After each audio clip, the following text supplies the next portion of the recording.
Jadi bicara isu jiwa tuh sebenarnya isu sosial politiknya juga ada, ekonominya juga ada. Karena kalau negara nggak bisa menghadirkan lapangan pekerjaan, menstabilkan harga, memurahkan biaya pendidikan, udah bilang tersier. Yang sekarang lagi tinggi-tingginya katanya naik gitu ya. Jol, iya tuh. Sekarang tukang beca sudah 8 juta sebulan, di mana beras 500.000 geoges. Alhamdulillah sebulan. Tuh UKT naik tuh jangan-jangan makin banyak yang ugel malah. Itu mah hak kita sebagai warga negara. Iya. Kan orang teh bayar pajak yang jabang kerek naik 12%, orang mangges jangan ya Allah, ya progresif wae kumaha tuh orang iraha beungharna. Urang nepi ka pernah dicarekan. Gara-gara? Dokter tuh kan nggak ngerti agama saya, anjay, ayo langsung lulus. Itu gara-gara apa awalnya itu gimana? Gara-gara kan orang ngomong, Pak, setahu saya nu kieu teh disebutna zolim dina pernikahan, dicarekan orang. Carekan siapa? Dokter kan nggak tahu agama saya. Iya sih Pak, betul. Tapi kan untuk mengetahui hak ekonomi itu tidak perlu agamanya tahu atau enggak Pak. Kalau Bapak nggak nafkahin ya itu zolim kataku gitu. Iya benar. Iya kan benar. Kita harus ngerasa sehat gimana ya? Ngerasa sehatnya kalau tidak menjahati orang lain dan hidup orang di samping kamu bahagia. Nah itu merasa sehat. Anda produktif secara ekonomi, itu secara pola pikir, bisa ikro dengan baik, itu sehat. Laki mah kan terbatas sebenarnya. Karena kan sebenarnya laki-laki itu lebih stres. Aku mengakui banget laki-laki lebih stres. Dengan tuntutan maskulinitas, tuntutan sebagai kepala keluarga, tuntutan sebagai imam keluarga. Tuh ini nih, laki nih stres unggul tuh. Kan tinggali banget tau kan penuaan kolot kami kan, penuaan dini. Oke, kita ngobrol di PR.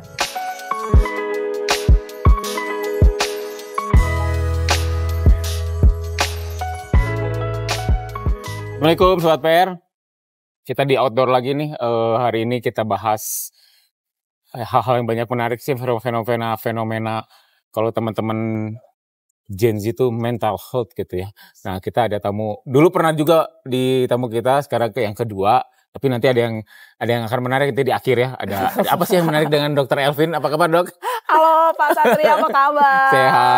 Sehat. Sehatnya sehat tuh segimana sih? Maksud sehatnya gimana Dok? Minimal waras lah ya pokoknya. Zaman kiwari yang penting waras pokoknya nama gitu. Nah tingkat kewarasannya, jadi bertanya tingkat orang bisa disebut waras tuh kalau gimana sih Dok? Kalau menurut WHO yang baru ya, satu dia tahu potensi dirinya apa dan bisa mengoptimalisasinya. Yang kedua bisa membangun relasi sehat dengan orang lain. Jadi anu ruiweuh nya anu julid, anu pika sebeuleun nya jigana kudu berkaca eta.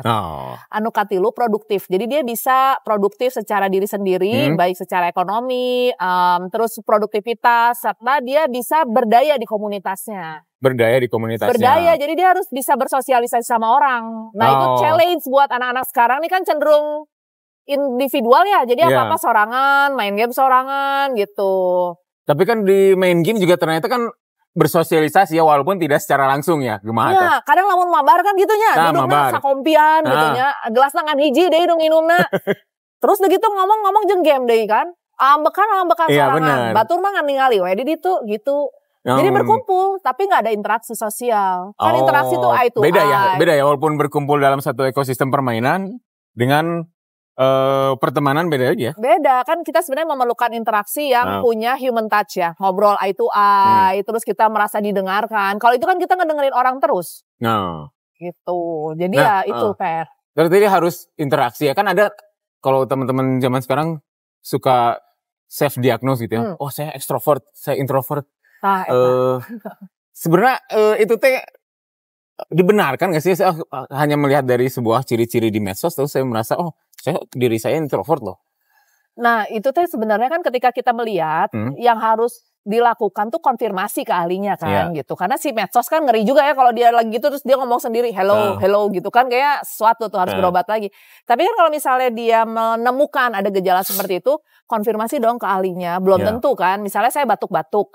Mungkin aja saya infeksi saluran nafas, belum tentu TBC yang terburuk. Nah cuman kadang teman-teman tuh cuman melihat gejalanya ada sekian item, terus saya depres gini, saya bipolar, padahal gitu pas diwawancara mah oh gitu? Ya tuh dah, batur teh kan mungkin aja nya dalam perjalanan hidup aya sedihna, kan cantu tuh nu sedih teh depresi. Pernah kejadian itu, dokter ini punya klinik sebenarnya. Nah, pengen tahu juga si klinik ini banyaknya si pasiennya apakah makin sini makin muda atau banyak yang lebih ini? Nah sebenarnya cukup banyak yang muda karena keluarganya sanggup bayar sih gitu sebenarnya. Kalau masa bayar. Tapi itu mahal kan di kliniknya? Enggak mahal.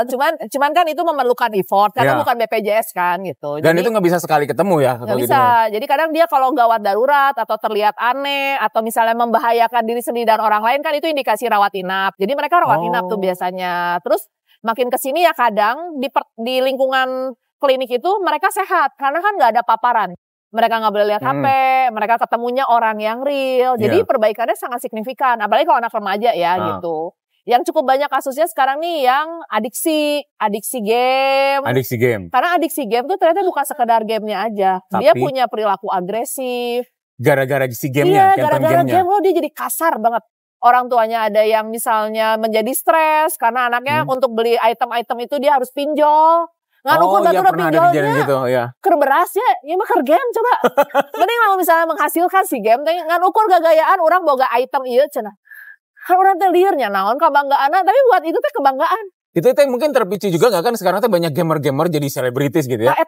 Tapi kan itu hanya hitungan nggak banyak gitu ya. Apakah karena bisa juga jadi sana? Karena tuh suka kesel ya orang. Cita-cita anak muda sekarang apa gamer. Influencernya. Atau gamer mah orangnya dulu main Candy Crush dia gamernya. Tapi cita-cita jadi gamer. Ayah jadi influencer. Masih genep 16 tahun ya. Terus aku tanya, siapa nge-influence batur naon? Influence sama sekali. Influence hunggul paling. Ya, nge-influence kolotna jadi gering. Da ambekan wae di imah. Gitu. Nah yang tadi yang adiksi game yang paling parah teh apa dok yang pernah ditangani dokter ini? Jadi dia tuh sekarang sampai tangannya cuma otomatis gini-gini doang Pak. Umur berapa itu? Umur 14 tahun. Hah? Terus udah gitu jadi agresif, ngomongnya kasar ke orang tuanya. Terus ada yang akhirnya dia jadi bener-bener kayak ngelamun, ketawa-ketawa sendiri. Tangannya gini-gini? Iya. Bukan kumon, itu kan kumon juga gini-gini dong. Ya kalau itu mah orang dulu main sampoarnya gitu, main piano, tenanaon. Itu enggak. Tapi setelah dia puasa 2 minggu ya istirahat, membaik kok. Jadi iya karena itu nginep berarti di situ. Nginep dengan segala macam aktivitas yang sebagai kompensasi ya. Jadi mereka ada olahraga, terus udah gitu juga diajak ngobrol terus. Jadi harus disibukkan sebenarnya. Harus disibukkan. Jadi sebenarnya kadang manusia tuh memang tetap perlu beraktivitas sosial sih Pak. Itu kuncinya mah itu ya, harus beraktivitas sosial. Harus beraktivitas sosial. Karena kan kita nggak bisa lepas ya sebagai individualis ya, tapi kita tidak bisa menghilangkan kodrat sebagai makhluk sosial kan. Nah itu kadang yang teman-teman tuh lupa. Kadang sosialnya merasa setelah melakukan sosialisasi dengan melakukan aktivitas TikTok. Misalnya, padahal mah kan ya enggak sih. Beda ya. Jadi oke ada media sosial tapi kita memang harus tetap bertemu gitu ya. Betul. Kadang anak sekarang menyimpan kebahagiaannya itu seberapa banyak likes yang ada di Instagram misalnya. Jadi si likes itu tuh dianggap sebagai bentuk apresiasi. Jadi dia ngedit bisa sampai berjam-jam Pak. Ngedit gambar harus proporsional gitu. Misalnya namun bunga sebelah kiri, yuk kan sebelah kanan dia ya bunga kudu. Tapi kan ya setelah diupload dengan effort yang luar biasa, nge-like dengan 2 barunya anjay. Tapi itu tuh bisa membuat orang stres kayak gitu. Malah tambah stres. Jadi rambutnya lamun keur foto kieu aya angin we katebaknya, foto ulang ya tetep. Hidup itu tidak hanya sekedar like berarti ya. Tapi ya sekarang orang menyimpulkan kebahagiaan itu dari likes. Iya, mungkin salah satu dampak dari makin masifnya dunia digital. Betul. Mungkin ya. Terus kan ya banyak sih pasien juga yang cerita dia mendapatkan social bullying kan Pak. Selain likes. Terus kan si head comment-nya seueurnya. Iya, speech ya. Dia pasang nih ya. Yang foto menurut dia mah cantik pisan terus di bawah sok cantik gitu ya dipajang. Kan batur aing teh berusaha yang dipajang kieu. Capek-capek gitu. Terus ya tangan itu sok cantik teh aing mah. Sebenarnya ya udah aja matiin kolom komen ya kalau memang kamu cuma pengen tampil gitu doang. DM. Ya enggak sih itu kudu boga sosial media. Tutup aja sosial media. Biar liar. Sehat kok orangnya. Nah, bagi dokter juga perlu tahu nih sebenarnya kan bedanya kan orang tuh suka ketukar psikolog dan psikiater. Bedanya apa, Dok? Kalau yang psikolog mah kalau kita dalam kondisi sehat, pengen mengoptimalisasi boleh. Untuk mendapatkan diagnosis awal mau ke psikolog klinis boleh. Kalau anak-anak bisa ke anak remaja. Tapi di level tertentu kalau memang sudah gangguannya berat, biasanya teman-teman psikolog tuh akan merefer ke teman-teman psikiater. Merujukan itu ya. Iya. Dan biasanya saya juga kalau udah pasiennya tenang dan stabil, dia mau lanjut ke psikolog boleh banget. Kan itu sebenarnya kayak kita medical check up berkala kan Pak. Misalnya saya nggak baik-baik aja nih, udah baik nih, tapi saya pengen nih karena udah nyaman bisa ada teman cerita, ya dia curhat tuh 6 bulan sekali, ya nggak perlu ke saya, mungkin ke teman-teman psikolog juga bisa. Orang tibatan ngagibah ka baturnya, mending bari pulangna cemas deh, siapa bocor teh nya, nyawana isukana sa-RT nyaho, kan kajian ke psikolog, karena kan ada kode etik kan, kita nggak mungkin menggosipkan orang, paling nyaho tuh tadinya gitu kan, mungkin. Kalau di teman-teman yang lain kan nyampe di RT besoknya udah nyampe sekelurahan ban, terus bapak membejakan sasahanya, tapi kalau membejakan sasahanya kemana-mana gitu. Tong ngomong ka sasah urang mah moal ngomong moal, tenang rahasia, pas gosipna teh selingkuh deui Pak. Nyaho teh si bapak eta selingkuh kamari kau ngomong. Nah, berarti ada juga yang membahas perselingkuhan ya kalau sampai bentuk gangguan kejiwaan gara-gara perselingkuhan? Ada yang masalah ekonomi juga banyak, kudu ditaros namanya ekonomi mah. Kan beberapa kali ada kejadian ya karena yang terakhir yang ironis tuh yang loncat dari itu ya. Ya itu banyak, yang ekonomi tuh banyak banget sih Pak. Cuman ekonomi itu kan lebih sulit dibantu ya. Solusi atunya rek financial planning naon di planning cenanya. Duitna sakitu-kituna gitu nya. Kan ieu ngan ukur ngetem, alhamdulillah masih aya nu ngetem oge kan gitu. Isukan geus beak deui gitu kan, hitungan detik malah udah diambil. Nah, terus udah gitu biaya bicara hidup naik terus. Ya kan, terus zaman sekarang lihat berita banyak yang di PH nggak pasti lo baru liar pan. Nah, menurut dokternya tantangan teman-teman Gen Z dan Gen Y tuh di sekarang tuh lebih berat daripada yang sebelumnya tuh? Kalau aku bilang sih lebih berat sih Pak. Mereka tuh punya lahan pekerjaan yang lebih sedikit ya. Lahan pekerjaan yang lebih sedikit. Sedikit lah, perusahaan yang buka berapa banyak sih dibandingkan orang yang lulus dari S1 kan. Terus belum janji-janji surgawi kan. Sekolah tinggi nanti jadi suksesnya tuh. Nya zaman kita ge loba nu sekolah tinggi loba oge nu gagal gitu. Tapi kan ya kita akan lebih cerdas sebenarnya. Terus udah gitu masalah-masalah lain ya kayak mereka tahu masalah ekonomi keluarga. Kan pasti ketika jadi dewasa teh orang nepi ka susah teuing mentong gitu kan. Cuman kan ketika si harapan-harapannya makin kurang kan mereka putus asa sendiri ya sebenarnya. Sandwich generation betul, gitu ya. Jadi bicara isu jiwa tuh sebenarnya isu sosial politiknya juga ada, ekonominya juga ada. Karena kalau negara nggak bisa menghadirkan lapangan pekerjaan, menstabilkan harga, memurahkan biaya pendidikan, udah bilang tersier. Ya sekarang lagi tinggi-tingginya katanya naik gitu ya. Jol, iya tuh, sekarang tukang beca sudah 8 juta sabulan, di mana? Beras 500.000 geus, alhamdulillah sabulan. Tuh UKT naik teh jangan-jangan makin banyak yang nugel malah. Itu mah hak kita sebagai warga negara. Kan orang teh bayar pajak yang jabang kerek naik 12%, orang mangges jangan ya Allah, ya progresif wae kumaha tuh orang iraha beungharna. Tantangan kan bonus demografi Indonesia emas, tapi tantangan bagi Gen Z Gen Y makin tinggi. Jadi sementara perhatian pemerintah terhadap isu kejiwaan minim ya. Ya sekarang udah lumayan Menkes, ya sekarang udah lumayan lah ya. Ngan ya cuman implikasi laksananya mau apa? Karena kan nggak bisa, cuman semuanya suruh di refer ke psikiater tuh nggak bisa Pak. Karena masalahnya lebih banyak penyebabnya yang bukan masalah individual. Yang bukan masalah individual. Lebih banyak. Kayak misalnya tadi ekonomi yang sulit, sosial yang sulit, mau gimana nyelesainnya bukan di level seorang Pak Satria dan Dr. Alvin Gunawan, mah nggak bisa lapangan pekerjaan, namun orang bisa nyawer duit mahnya. Jadi pengusaha kabeh gitu dibuka. Alhamdulillah kurang dibuka tas sadayana gitu kan. Nah teman-teman yang kuliah banyak yang jadi bermasalah juga nggak? Banyak Pak, karena yang lulus belum tentu dapat kerja. Yang lulus dari kampus bagus, nyebar CV ditolak oleh banyak orang. Siapa yang gak kecewa tuh nyebarin CV pertama gagal oke lah nya. Lalu mau 1 tahun nyebar wanu dipanggil mah atunya. Jangan atuh batur. Kumaha coba. Jadi kalau kita nggak bisa ngomongin tentang penyediaan lapangan pekerjaan, kesamaan hak pendidikan, ya gimana? Zaman saya kuliah teh ada beberapa yang stres juga ya ketika kuliah akhirnya tidak lulus dan tidak diteruskan. Ada yang lulus tapi akhirnya juga belakangan kambuh lagi. Tapi kalau sekarang ada yang sampai stresnya tinggi terus dia self harm gitu sampai pingin menyakiti diri. Orang yang self harm itu kan sebenarnya dari intensitas emosi yang dia nggak bisa keluarin. Dia marah hebat tapi ke orang Sunda tanya sabar tong marah, dirinya lamun marah rezekina berhenti. Jadi kan kapendemnya kalau Sunda nama ambek kabenggung. Nah orang-orang yang kayak gitu tuh biasanya self harm. Kalau nggak self harm gangguan panik Pak, anu dadana ngagebek ke IGD tapi eueun naon. Ada tuh orang yang rajin ke IGD, ngomong dadanya berdebar-debar juga serangan jantung, bolak-balik ke IGD, eueun naon. Sampai dokter lagi geus hafal eta pasang EKG we cenah dok. Itu gara-gara apa sih? Gangguan panik namanya. Gangguan panik. Gangguan panik biasanya gejalanya napasnya jadi sesek. Terus tiba-tiba kayak ngeblank. Terus ketiga kayak merasa bakal mati di ujung tanduk. Terus keempat biasanya rasa tidak nyaman di ulu hati. Percis mirip kayak orang mau serangan jantung. Padahal enggak.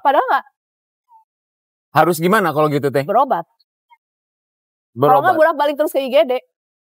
Berobatnya berarti harus rutin ya maksudnya? Betul. Nah, berobat di psikiatri itu memang perlu kerutinan. Kenapa perlu kerutinan? Karena kan proses kerusakannya tidak dimulai dalam 1 hari. Kayak bukan kita bersin, saya ketularan Pak Satria, besok tinggal minum obat. Ini kan proses yang sudah lama. Misalnya orang keheul ka salakinya, kan itu teh lilanya nepi ka urang gering. Orang kere teh lilanya nepi ka urang gering. Misalnya hidupnya udah memang kebiasaan susah, plus salaki susah. Ternyata kasar deh, plus mertua. Orang geus anjir, hirup orang kieu-kieu teuing kan gitu. Ya wajar aku saya bilang, ya ampun Bu, sabar-sabar teuing hirup teh nya, lamun urang mah geus di lauk, Bu. Iya benar. Itu gimana lagi atuh, Dok? Mau cerai bawa anak. Terus ada unsur agama kan katanya. Geus lieur eta. Urang nepi ka pernah dicarekan. Gara-gara? Dokter tuh kan gak ngerti agama saya, anjay, akhirnya langsung lulus. Itu gara-gara apa awalnya itu gimana? Gara-gara kan orang ngomong, Pak, setahu saya nu kieu teh disebutna zolim dina pernikahan dicarekan orang. Carekan siapa? Dokter kan nggak tahu agama saya. Iya sih Pak, betul. Tapi kan untuk mengetahui hak ekonomi itu tidak perlu agamanya tahu atau enggak Pak. Kalau Bapak nggak nafkahin ya itu zolim kataku gitu. Iya benar. Iya kan benar. Gak dinafkahan tapi galaknya setengah mati kan. Untung wae tak cai kopi itu diracun. Itu yang konsulnya si suaminya, si istrinya? Istrinya. Kan istrinya konsulnya.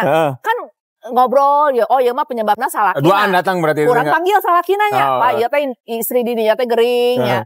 Terus ya ngomongnya enggak? Itu mah istri saya kurang bersyukur, nggak sayang neken tuh udah. Kurang bersyukur paling mana? Itu teh bener ngomong gitu. Terus iya tapi kan kodratnya perempuan adalah yang bawa-bawa kodrat deh kan. Sayang nyekek. Tapi kan lu gitu teh mau berobat pada ngerasa sehat orang mah. Nah, ngerasa sehat dengan kita harus ngerasa sehat gimana ya? Ngerasa sehatnya kalau tidak menjahati orang lain dan hidup orang di samping kamu bahagia. Nah itu merasa sehat. Anda produktif secara ekonomi, itu secara pola pikir, bisa ikro dengan baik, itu sehat. Ya, tapi lamun didinya nyieun batur gering mah lain sehat atuh. Nah, si ibu tadi itu memang sudah, kalau dari hasil itu, memang sudah dalam tahap udah sakit gitu ya? Tiap stres dia mukulin kepala, kesel gitu loh. Kesel kan meren, setiap ngobrol ka salaki didinya mah kurang bersyukurnya, alhamdulillah tuh orang teh masih bisa hirup. Tapi eta gawean urang, lamun Sundana mah mau kondo. Teh kumaha coba gitu. Oh sampai menyakiti. Sampai menyakiti karena dia kesel kan gitu. Terus kan keluarnya ya kamu nggak bersyukur. Kok kayak gitu tuh mengkritik suami. Itu ya, bisa ke anak nggak sih akhirnya? Stresnya kan ke anak. Apalagi kalau anaknya bangetnya mirip pisang yang salakina berenang. Gitu. Enggak sih sebenarnya biasanya kesel ke anak. Akhirnya kan anak jadi tempat pelampiasan. Ya, nah itu khawatirnya jadi anak pelampiasan. Betul. Kan? Dan yang kedua yang paling sedih adalah ketika orang tuanya berantem, anak nggak bisa ngapa-ngapain kan, cuma nonton aja orang tua berantem. Iya seperti yang kejadian kemarin di kabupaten ya. Ada kan gitu yang sampai dibuang itu kan aduh sampai stres tingkat tinggi sampai ngebunuh anaknya sendiri kan. Betul. Ada lagi kasus yang orang tuanya bercerai, terus anaknya tuh nggak mau diasuh, dia dititipin di pesantren misalnya gitu kan. Terus anaknya kayak yang di ini loh, yang di mana ya waktu itu kasusnya, yang dititipin di pesantren, terus dia mau pulang, ibunya nggak pernah, yang bilang jangan pulang dulu di sana ya, di sana dulu, terus nggak berapa lama suicidal kan. Atau yang dibully misalnya gitu, terus akhirnya meninggal, ya benar pulang, akhirnya pulang tinggal nama doang. Benar. Iya. Itu tuh banyak Pak, cuman ya mungkin orang tua tuh kan belum tentu berani ngomong anaknya nih punya isu kesehatan jiwa sebelum ini. Ya. Kalau gitu berobatnya harus rutin berarti ya? Berobat rutin. Sekeluarga, nggak bisa putus? Pak. Biasanya enggak sih 6 bulan. Nanti kalau misalnya anaknya, keluarganya berubah sih terutama. Suaminya berubah, istrinya berubah. Atau kalau itu masalahnya kalau di anak. Kalau di suaminya, istrinya sakit ya suaminya berubah. Jadi nggak bisa hanya ketika di satu keluarga, nggak bisa hanya salah seorang mereka ya, harus satu lingkungan gak itu bisa. Ya. Karena kan kadang yang bikin sakit tuh bukan kitanya kan Pak, orang sekitar kita kan. Nah, yang tadi kembali ke teman Gen Z yang kuliah, ada nggak kisah cerita-cerita, mungkin pernah ada penelitian atau gimana Dok, yang ternyata anak-anak kuliah zaman sekarang teh udah beberapa melakukan percobaan bunuh diri atau menyakiti diri? Menyakiti diri tuh banyak, angkanya hampir 60%, 50-60%. Banyak loh yang menyakiti diri. 60%? Iya. Hasil riset Dok? Iya. Kemarin ada penelitian di GSHS, Global School buat anak-anak usia kelas 7. Kelas 7 teh SMP? Ya? SMP ya? SMP sampai SMA, 7 sampai 11. Di mana? Di Bandung atau di? Se-Indonesia. Angka bunuh dirinya tuh 4%. Itu tinggi gitu? Tinggi. Kalau saya nggak salah sekitar segitu. Bagi saya tinggi loh Pak. Berarti dari 10 anak ada 4. Ada 100 anak ada 4 yang sudah berpikir lebih baik mati aja. Itu level SMP. Zaman orang masih main bola ingusan. Main kalecinya. SMP pengen. Masih main. Sudah ada kepikiran. Tapi udah ada yang mulai melakukan. Ada yang sudah pernah tentamina. Berapa angkanya? 2 atau sekitar 3. Nanti mungkin aku kirimkan ya buat dilampirkan. Ternyata itu awareness. Jadi kalau anak-anak sekarang bilang, Mas saya tuh kayaknya stres. Jangan, zaman orang geuen nu stres tong kitu atunya. Kan zaman lagi beda. Zaman orang MBKM. Ya zaman orang mah masih bisa menang contekan ti seniornya. Si guru ieu mah nanyana mau jauh. Soalnya tiap tetakennya gitu. Zaman ayeuna mah proyekan kabeh. Sok lamun orang tuana acis rek proyekan ti mana? Daun lontar. Kadang memang sekolah tuh seperti menjadi tempat penitipan anak jadinya. Orang tua oke bayar sekolah yang mahal, yang penting pagi sampai sore ketika pulang udah beres gitu. Namun bisa menepi ka magrib bener ya, pulang kan ukur makan malam kan terus sare we gitu. Berlanjut lagi besok kamu belajarin. Ini kenapa anak saya sekolah di sini kan sekarang ngomongnya jadi kasar. Nya atunya bekal didinya di umahna kumaha. Iya kan enggak cukup hanya bukan penitipan sebenarnya. Bukan penitipan dalam tanda kutip. Seakan-akan si guru ini kan jadi orang tua barunya gitu kan. Kan nggak mungkin satu guru wali kelas 40 anak jadi orang tua 40 orang. Nah kembali yang tadi yang 4% tadi tuh. Pemicunya rata-rata apa sih kok mereka sampai. Kan satu SMP ya. Kok sampai kepikiran pengen bunuh diri itu. Saya masih nggak kebayang ya. Nah di data itu memang nggak ada turunannya sih Pak sebenarnya. Cuman bagi saya gini kan kalau misalnya penelitian dia sudah bilang bahwa anak-anak yang di usia remajanya punya masalah mental health itu memang ada faktor resikonya. Satu dari masa kehamilannya ibunya udah stres, gizinya kurang, ibunya nggak baik-baik aja secara mental. Sehingga genetiknya bermasalah, respons kalau ibunya stres pengaruh kepada si bayi ya? Karena ketika kita stres ada hormon kortisol. Hormon kortisol itu menyebabkan proses stres di tubuh ibunya tuh akan nyampe ke anaknya kan lewat plasenta, pembuluh darah. Nah, terus karena ibunya stres, sebenarnya logika normalnya adalah keluarganya, lingkungannya juga stressful kan, makanya ibunya stres juga. Nah, anak ini tuh akan ditumbuh kembangkan di lingkungan yang seperti ini. Jadi gimana dia nggak ikut stres? Jadi kalau mau bicara tentang kesehatan jiwa ya harusnya dipotongnya panjang ke belakang. Jadi kalaupun satu generasi udah resiko stres, gimana memperbaiki generasi yang selanjutnya atau yang akan hadir di tahapan selanjutnya. Nah ini ingat bagi bapak-bapak tuh kalau istri, itu kenapa kalau istri lagi hamil tuh pengen apa?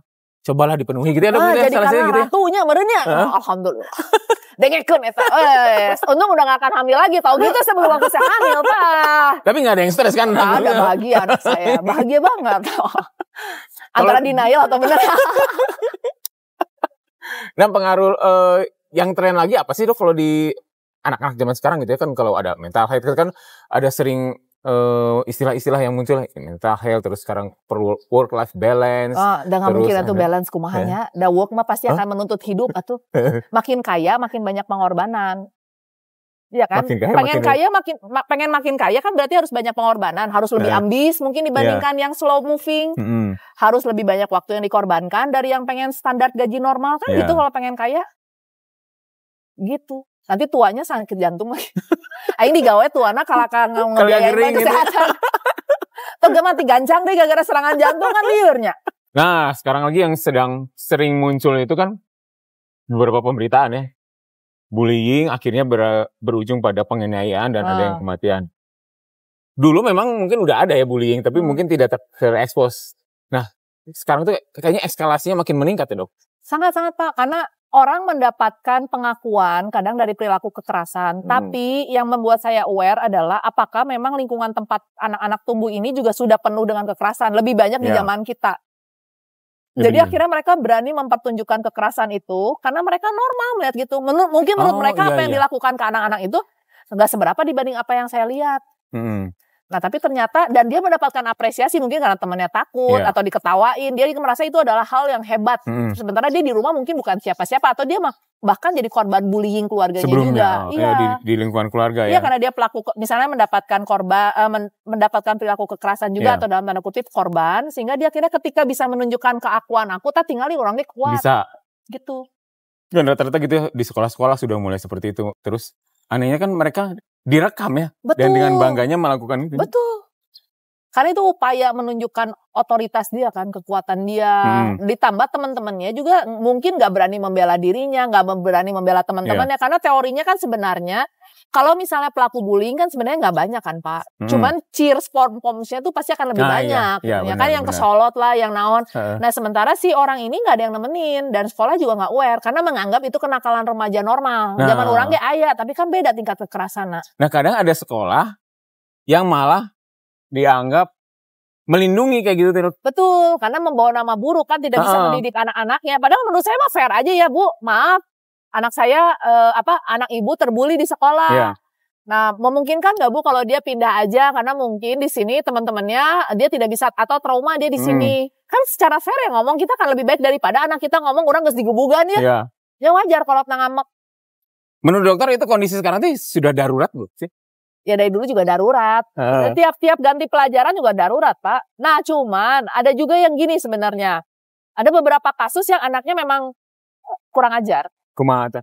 Misalnya orangnya pika cabokeun gitu zaman urang mah nya polontong misalnya kan wajar teman-temannya menjauhi dia. Iya, oke. Kayak lu teh ngebosi-bosi teuing sih atau lu teh kenapa kieu-kieu teuing sih kan gitu atau ngomongna kasar atau misalnya yang ikut geng motor asa aing gitu. Itu tuh banyak yang kayak gitu juga. Jadi teman-temannya menjauhi dia. Nah dia berdrama dan membuat narasinya adalah gue ini dibully terisolasi sosial. Oh padahal manehna yang bermasalah gitu ya. Padahal manehna we nu bermasalah. Babaturan menjauh teh lain sia eta bercermin berkacanya. Terus kan babaturan ngomong, nya sia teh dijauhkeun ku batur lantaran di dinya teh lamun ngomong kasar misalnya atau lamun di dinya teh kalau ngomong teh balagu pisan atau ondo lah nya gitu. Mah memang kieu. Gue memang gini, ya kan orang babaturan kayak kurang geus diomongkeun yang geus we gitu kan meureun ngaleos. Cuman kayak gitu teh kan marah. Anak-anak sekarang mah kayak enggak diapresiasi, enggak diterima apa adanya. Nya majar meureun. Ya kayak gitunya. Nya ada urang ge lamun nu kolotna ih sia nya kieu-kieu teuing sih gitu kan. Kan sekolah juga sekarang kan sering ada kayak psikotes gitu ya. Tapi apakah itu, tapi jarang maksudnya mungkin terdeteksi tapi tidak ada tindakan lebih lanjut biasanya Dok. Betul, nah kalau sudah psikotes kan sebenarnya kita tuh perlu memfollow up loh Pak. Misalnya saya kasih Pak Satria psikotesnya, saya kasih tahu Pak, Bapak tuh kekurangannya ini, kelebihannya ini. Yuk kita perbaiki barang-barang yang kekurangan biar bisa optimal ya Pak. Yang udah kelebihan bisa ditingkatkan. Nah itu tuh kan gak pernah diomongin ke anaknya, ya psikotes mah psikotes aja. Hasilnya aja udah ya kasih lembaran gitu kan rata-rata. Betul, nah kalau misalnya mau kayak gitu kan enak ya. Misalnya tahu nih, oh ternyata ada 10 anak yang ternyata hasil psikotesnya kurangnya komunikasi. Ya bikin dong life skill komunikasi. Ternyata yang kurangnya problem solving nih hampir 80%. Bikin dong materi problem solving sendiri. Iya, sebegitu kan. Dan sekarang rata-rata sekolah psikotes ada hasilnya biasanya hanya untuk memperlihatkan cocoknya nih kamu nanti kalau kuliah kemana. Rata-rata gitu kan. Cuman kan itu jadi mematikan energi anak ya. Misalnya gini, saya tuh waktu hasil psikotes Pak, saya tuh sebenarnya cocoknya akuntansi. Udah daftar tau orang ke Unpar, geus katarima jalur beasiswa akuntansi. Bapak urang atunya, sia mun akuntansi teu kudu sakola, belajar we di toko cenah kitu. Oh gitu dulu. Dulu udah keterima Baku.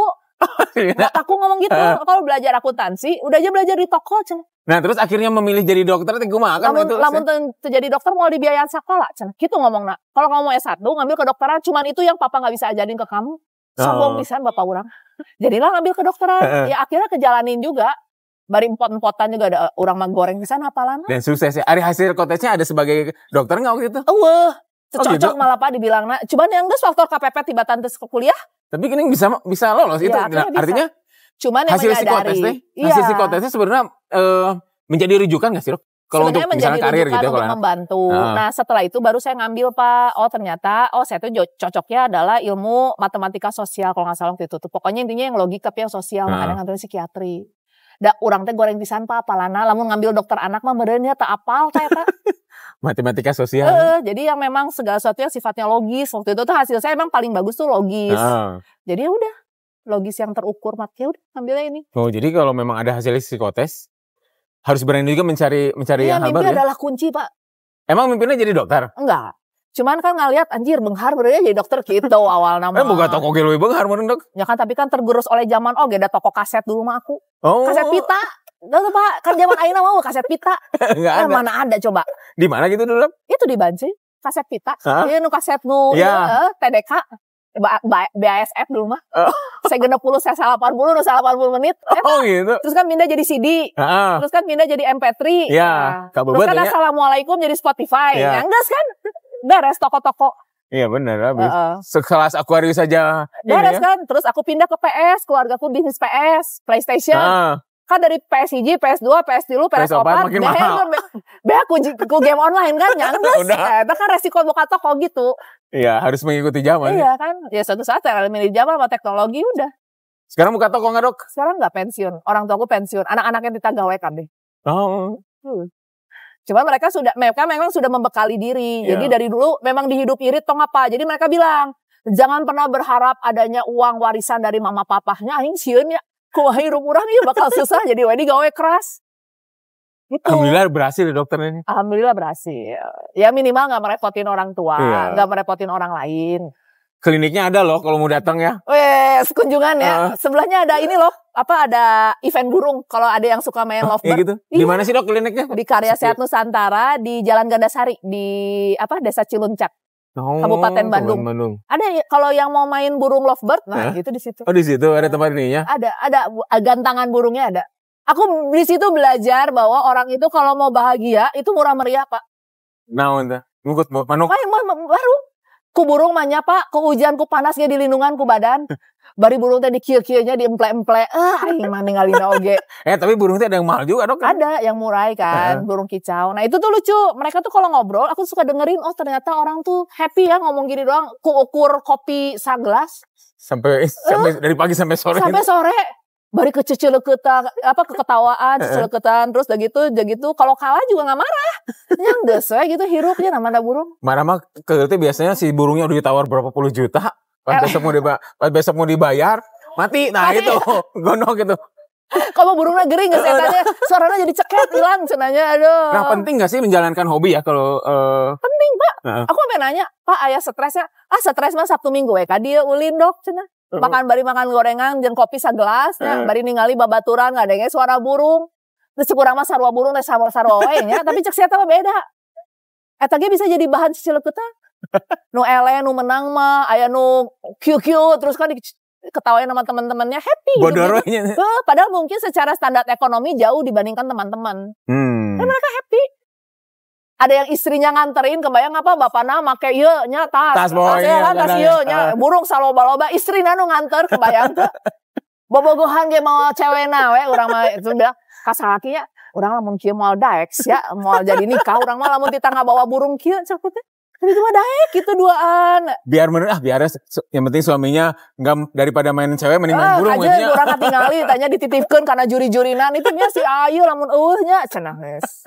Nah, kalau kan cowok biasanya kalau salah satu menghilangkan stresnya mungkin tadi ya main hobi. Nah, kalau perempuan perbedaannya tingkat stres seorang perempuan dan seorang pria apa dok? Kan pasti beda-bedanya. Beda, tapi sebenarnya mereka bisa selesaikan sendiri kok Pak. Kalau misalnya yang laki-laki itu kan biasanya senangnya yang hobi ya. Mereka lebih mudah mencari hobi karena yang internal bisa.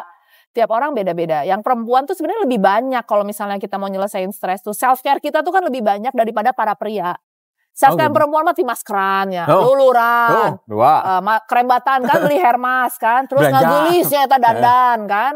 Jajan, ngagosip, senamnya, sok arisan, pengajian, laki mah kan terbatas sebenarnya. Karena kan sebenarnya laki-laki tuh lebih stres. Aku mengakui banget laki-laki lebih stres dengan tuntutan maskulinitas, tuntutan sebagai kepala keluarga, tuntutan sebagai imam keluarga. Tuh, ini nih laki nih stres unggul tuh. Kan tinggal bunga tau ge penuaan kolot kabeh kan, penuaan dini, kerutan mata ge usianya mah 50 Pak, tampilan 20. Iya itu, terus belum lagi tuntutan sosial kan, belum lagi lamun istri ngabandingkan tah si eta mah geus boga motor anyar, bari bibirna keriting teh kan. Can ngomong eta budak masih eta mah geus ngumrohkeun kolot mah, geus boga imas sorangan. Kumaha teu stres coba padahal laki-lakinya teh meureun baru dicarekan di kantor. Bawa ke rumah, udah disepet deui nya. Kan. Jadi mungkin boro-boronya aya kopi heula, nya kieu nya. Uang sekolah budak teh naik ayeuna. Kumaha atunya sing sabarnya lalakinya. Mama bisa ngabantu naon nu aya kan cacarota ai dirinya digawe sing rajin atunya. Enggak tahu di kantor teh gimana. Kakara dicarekan ku bosna, jaba bos lagi kakara dicarekan deui ku istrina kan beki galak deui nya. Ternyata kompleks pisannya permasalahan kejiwaan teh. Kompleks Pak. Kadang aku sampai bilang ya sampai kalau konseling aku tuh sampai bilang coba Bu sekarang uang yang di rumah tuh berapa. Sampai aku jadi ini Pak. Jadi financial planner. sampai bantu ngerumusin Bu, yang ini ya, yang untuk orang tua bisa nggak dikurangin dikit, yang buat biaya ini bisa nggak dikurangin dikit. Ternyata yang orang tuanya nggak bisa dikurangin karena ya mungkin sandwich generation dan lain-lain. Akhirnya jadi banyak kebutuhan yang memang sebenarnya eksternal. Dan yang paling bahaya adalah mereka belum siap menikah secara ekonomi. Lain matrenya Pak, tapi tidak cukup secara ekonomi. Tidak cukup secara ekonomi. Nah ini yang menarik Dok, jadi kemarin itu ada hasil penelitian dari BPS 2023 ya. Ternyata tingkat angka pernikahan di Indonesia itu dari tahun ke tahun menurun. Apalagi dalam 10 tahun terakhir ya. Nah yang 2023 aja udah turun 1, sekian juta daripada yang 2022. Tantangannya adalah karena anak-anak Gen Z dan Gen Millennial itu memilih untuk tidak menikah dulu. Karena itu mungkinnya salah satunya. Kalau aku melihat berita itu bahagia Pak. Melihat komennya miris langsung pengen nangis. Loh kita kan mengedukasi di pranikah adalah menikahlah saat kalian berdua memang sudah stabil untuk menjalankan bahtera ini berdua. Nah sekarang gini, kalau ngomong jelek ya Pak, gajinya UMR. Anggaplah UMR Kota Bandung 4,5 juta. Mereka kolotna 1,5 juta. Lamun masih ngabiayaan adikna kuliahnya, eta geus kapotong deui gopenya, geus 2 juta. Rek miara naon 2 juta ayeuna. Misalnya nikah, istrinya kan kudu digawe. Lamun teu beureun ngelola 2 juta keur sabulan kumaha? Ya, mau cukup. Ya, ku beras ge ayeuna geus sakitu. Anggap we sabulan ya berasna nu paling murah we nya. Terus can gasnya, eta wifi listrik jeung cai teh kan kudu dibayar. Wajib eta mah nya. Ini mah wajib. Terus biaya motor, biaya bensin segala macam, belum biaya jajan nongkrong ya. Can PPN penghasilan.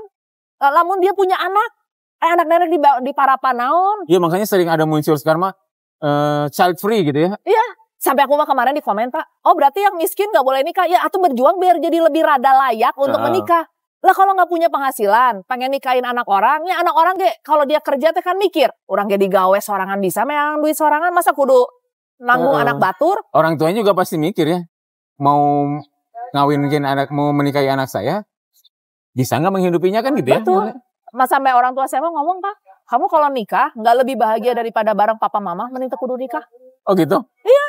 Berarti lu moderat ya dulu orang tuanya? Selalu moderat sih, makanya anaknya jadi sangat mandiri. Gitu dia bilang kalau kamu gak siap untuk membahagiakan anak saya, mendingan gak usah. Karena Elvin mah sama saya hidupnya juga udah susah dari dulu. Jadi kalau dibikin lebih susah sama kamu, mending gak usah.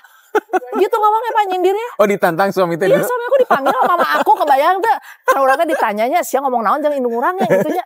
Ya kata si mama, kamu teh hidup teh udah susah. Mama teh bawa kamu teh susah dari susah gitu. Jangan sampai Elvin teh harus ngalamin lagi susah karena hidup dia mah udah banyak pahitnya. Kan orang teh kedernya dikit kan hubungnya. Sia digawe makan asing lagi. Kerbogo-bogona. Iya benar itu. Nah, sebenarnya ada patokan usia minimal nggak sih Dok? Yang ya kalau boleh sih di 26, 27 lah ya Pak. Karena kan kalau udah lebih dari 30 sampai itu juga udah warning untuk hamil kan. Lebih dari 30 kan kita tahu udah resiko tinggi gitu. Jadi ya sebenarnya bagaimana kita bisa ngirit di situ. Nah sekarang dia kerja, umur 20 sampai 24 habis dengan gaya hidupnya eta HP kudu alus, nah kudu alus rek kumaha. Belum kudu nongkrong, ngopi, minimal ngopi itunya 50.000 lah. 50.000 coba lamun saminggu 2 kali. Ya, geus 1.300.000 eta teh coba lamun dikumpulkeun modal nikah. Benar. Jadi yang menikah itu tidak hanya dari sisi sisi finansial tapi kesiapan juga ya ketika nanti ketika menikah berarti ada tanggung jawab yang harus dipenuhi kan ini itu tadi. Iya konsumerismenya kan mesti dikontrol juga. Kalau udah tahu kita keluarganya bukan yang bekalnya banyak. Kalau didinya duitnya 8 turunan mau beak mah tenan naon ya rek kumaha oge. Nya ieu pas-pasan ngebandingin sosial media sih yo tasna kudu ieu kudu itu nu terbaru hayang foto ke luar negeri. Nya ada kumaha. Hayang healing lagi kan sekarang healing perlu. Healing paling mudahnya kayaknya Asia Afrika. Kalau aku mah healing paling mudah dengerin live music bari ngopinya geus we atuh ya. Sesuaikan dengan gaya hidup atuh kudu hese-hese teuing. Nah, kasus yang ditangani dokter makin sini makin kompleks sih Pak, makin kesini. Makin banyak yang aduh sebenarnya ini mah bukan sesuatu hal yang harusnya bikin stres gitu kan. Apa tah? Paling aneh naon, Dok? Gaya hidup. Loba gaya jeung tinggi ekspektasi. Yang enggak satu lamun kakara lulus Gen Z mah nya atuh turun atunya nu normal we. Ayeuna hayang gajina tinggi, pendapatan tinggi, digawe hayang modelna nyawa sorangan ya, hayangna nu teu kena mental. Da kumaha tuh semua gawe ge pasti kena mental. Ya memang ada beberapa pola mental yang bisa diturunin lah gitu. Tapi ya semua orang pasti kena stres kalau kerja. Ada yang akhirnya mencari duit lebih cepat main slot.